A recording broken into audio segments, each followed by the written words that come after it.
Our next speaker is Professor Valsamma Eapen.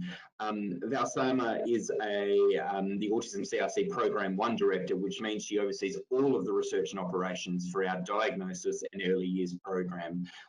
In addition to being a child psychiatrist, Valsa is an absolute stalwart of the Autism CRC and one of the CRC's greatest assets. In addition to her role with the CRC, Valsa is the Chair of Infant, Child and Adolescent Psychiatry at the University of New South Wales, UNSW, and is also head of the Academic Unit of Child Psychiatry at the South West Sydney Local Health District. Now, today Valsa will be talking about two topics. The first is about supporting kids and their families as they transition to school, and also the science behind some of the recommendations. Oh, and then also Valsa will also be talking about how we can use neuroimaging techniques to better understand brain development in kids on the spectrum and how that knowledge can improve outcomes for kids. Without further ado, here's Valsa. Thank you very much, Andrew, for the introductions, and thank you everyone for joining during the holiday season. I'm going to briefly mention a study that we undertook through the Autism CRC about how we can support families and children during that very important time point in their life, that's the transition to school. That project actually sits within the subtyping program of the Autism CRC, and that project is about what would work for whom and why. And we all know that autism is highly variable, and there is that variability between different interventions, between children receiving the same intervention. So the question is, how can we understand individual child profile, given that one size does not fit all, and get that understanding to guide us in supporting them, whether it is during transition to school or whether it is in finding the right type of intervention, etc. I'll give you an example of why that profile is important. We talk about the goal or intention of our behaviors. If you can imagine me pouring water from a jug and one of you were to hold out a cup, you haven't told me anything, but I understand the intention is that you want water too. So sometimes we may not be speaking much or saying much, but it may be communicated in different ways and shapes and forms. So within the profile of children with autism, we believe it is important, therefore, to understand in a much deeper way the characteristics or the capabilities, the strengths, as well as the difficulties that children may have, so that we can support them adequately. And that may be about individual child characteristics. It may be the type of intervention we provide, could be matched as well, and what would be the role of the family and the psychosocial factors in it, and also the biological underpinning of what we all carry with us as the constitutional makeup of who we are. So all that will need to come together in determining the clinical presentation and our support for those presentations. In the subtyping project, we did that program through the 6 autism-specific early learning and care centres across Australia, 1 in each state, the AEIOU in Queensland, Anglicare in South Australia, the Burnie ASELCC in Tasmania, the Western Australian ASELCC, the KU Children's Services ASELCC in New South Wales, and the La Trobe ASELCC in Melbourne, Victoria. And we already were collecting entry profile of the children as the children walk into these intervention centres for receiving the program. We needed to understand what they are coming with. And then we looked at their exit profile as they left the program. And for the transition to school program, we followed them up into school as well. So we had the autism symptom profile, we had their cognitive level, we had their behavioral profile, adaptive behaviors as well as maladaptive behaviors, both the Vineland and the Mullen. We also had measures on the sensory profile. So we had an idea of what the different characteristics that the children came with and how they left, including what improvements they had been made. So it was then able to follow it up with the transition to school program, which we added on during one of the years in 2016. Children transitioned in 2017. We followed them in the kindergarten, and year 1 was the idea. So in addition to all the child clinical characteristics assessments that we did for their functional levels, their intellectual levels or cognitive ability, their autism-related symptoms, child behavior checklist for their behavior profile, violent for functional. We also did the parent and teacher child behavior checklist after they transitioned into school. So it was in the end of term 1, early term 2, so that the teachers had an opportunity to get to know the child to be able to complete the CBCL. Teachers and parents also completed the social skills improvement system scale, rating scale, and also the teacher rating scale of school adjustment. So we had a pretty good idea of, in addition to their cognitive autism functional levels, how they were adjusting to the school situation, how they were participating in the school situation, etc. And this is where they transitioned into. About 39% was mainstream schools, 18% was mainstream schools and special, so they had a split attendance. Then there were 11% with the autism special units within mainstream schools, so on and so forth. And about 4% were homeschooled. And as you would see here, the experience of starting the school, as parents reported, about 7% said not very good, 11% just okay, fairly good was 41%, and very good was 41%. So pretty much they were happy with that transition process and the experiences, so which is very encouraging. And then when we looked at how they were faring within the classrooms, based on the teacher rating scales and the parent rating scales, we found that in general, that dictated the success in school outcomes. So probably it's not a great deal of surprise there if you have got good expressive language, and the Mullen showing good cognitive ability. They had better participation in the classrooms. Communication skills, particularly on the violent, which is more about the functional communication rather than the cognitive understanding, that was associated with cooperative participation in classroom. Visual reception, fine motor skills, receptive expressive language were associated with the comfort level, how comfortable they were with the classroom teacher. So the language ability, the way you are able to communicate your needs and wants, as well as the adaptive behavior, seems to be very important in successful transition. And we always had a hypothesis that much more than the symptoms of autism, it would be how well they can cope and adapt and be flexible within the classroom setting would really dictate the success with the transition. Sometimes we hear stories that yes, it is not so much the autism symptoms, but it is the behavior that is preventing them from integrating in the classrooms or being able to be managed in mainstream settings. So we really found that to be the case from the data that we collected as well. So the next project was to have something then to be developed that would support parents and teachers during that very important transition phase. And that led to the development of this resource. There are the guidelines for parents, and we also developed the guidelines for professionals. That's a transition to school guidelines. It's available on the Autism CRC website, and it's easily available free of cost. And again, transition to school is arguably one of the most important events that would be happening for a young person diagnosed to be having autism.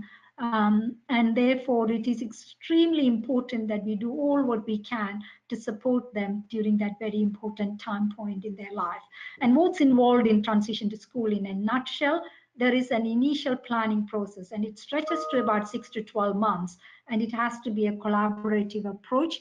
And then you have a very detailed individualized transition plan that you develop. You do a lot of active preparation by going, doing visits, exploring the classroom, going, visiting again, etc.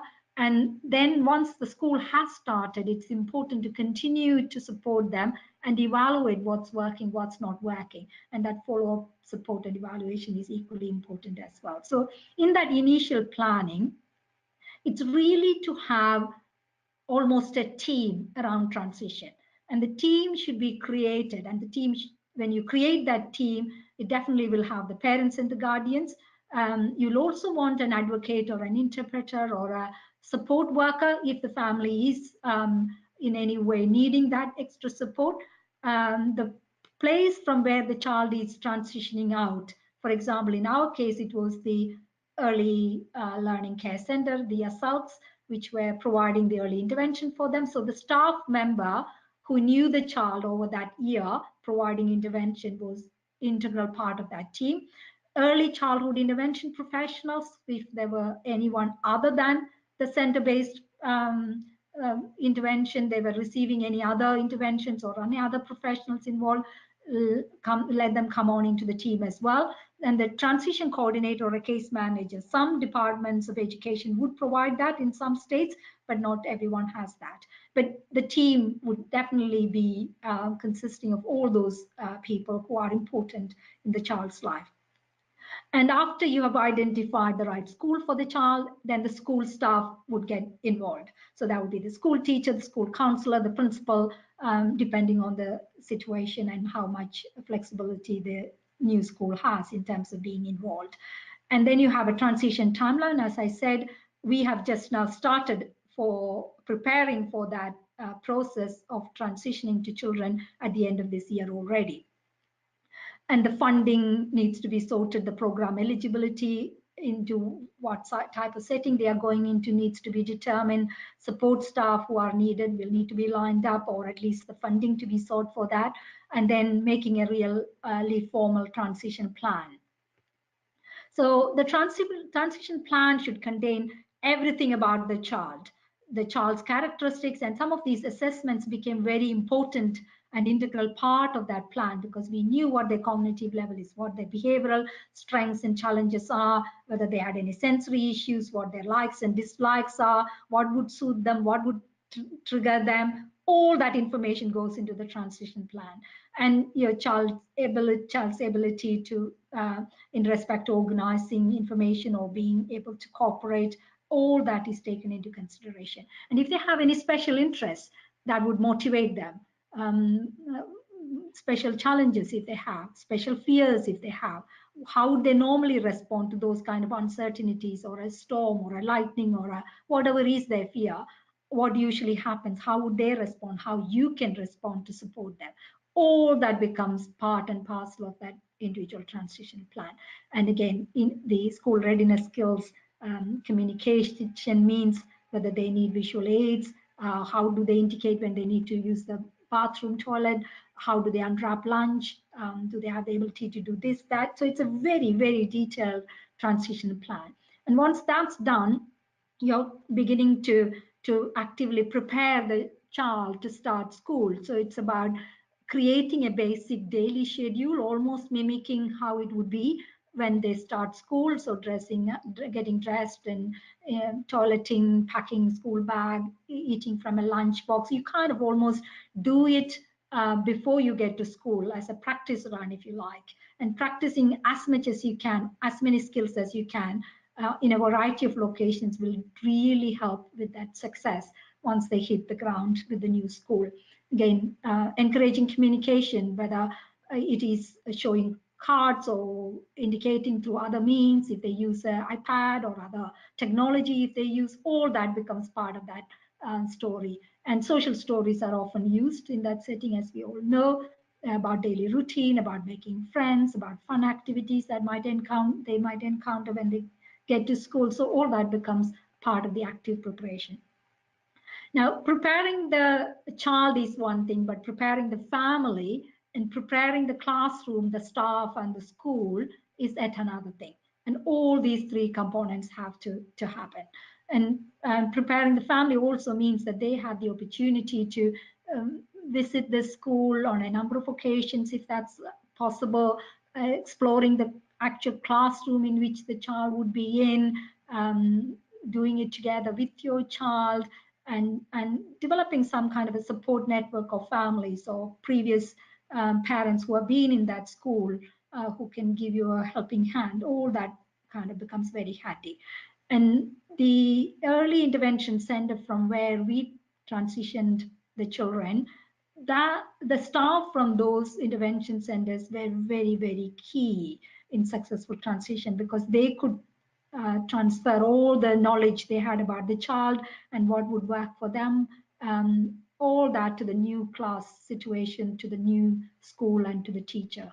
So sending that support worker or a key worker or an early intervention teacher into the new school with the child and the family seemed to be very helpful as well. And then there was the receiving teacher visit.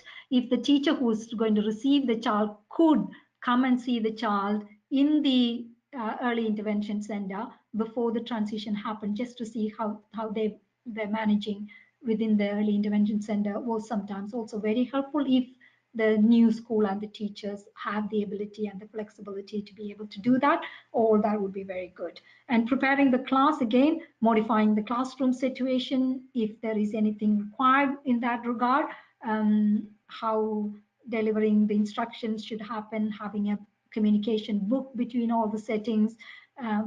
So definitely the family, the child, the classroom, all that needs to be taken into account. Now, once the school has started, we don't just say that's it. The transition team would continue to meet again, either by phone, by being available, even if they didn't have any formal appointments for those kind of meetings. Just being available and knowing that that person is available was very useful for the receiving teacher to know that they can touch base on. And we had a team meeting at the end of term 1 just to review how the processes were happening. And at that time, we were also concentrating on skill maintenance and the development of new skills, and how behaviors and engagement are going, and how we might be able to improve motivation or attention, or any self-regulation issues that if they were there.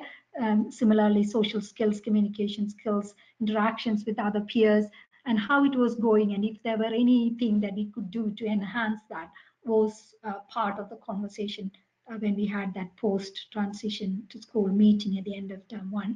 The resource also has a lot of useful websites and resources. For example, social story examples that one can do. There are some routine visual schedule examples there as well that one can use. So really it's about preparing the child, the family, preparing the school, then engaging the services that have been involved prior, and engaging the community together for the successful transition. Absolutely fantastic. Thank you so much, Valsa, and also thank you again to Felicity for sharing their research, but also their experience. I certainly got a lot out of that. I'm sure others did as well.